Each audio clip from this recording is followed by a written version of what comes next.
മച്ചകത്തമ്മയെ കാൽ തൊട്ടു വന്ദിച്ചു മകനെ തുടങ്ങു നിൻ യാത്ര. അദ്വൈത വേദാന്ത ചിന്തതൻ വഴിയിലൂടെ ആദ്യന്തമില്ലാത്ത യാത്ര, ഒരറിവില്ല പൈതലിൻ യാത്ര.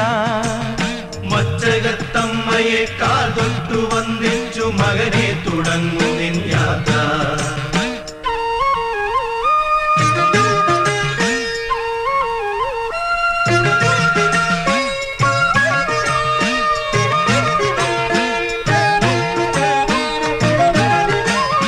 ഒന്നായ നിന്നെ രണ്ടെന്നു കണ്ടുള്ളൊരിണ്ടലുകൾ പോക്കുന്ന യാത്ര,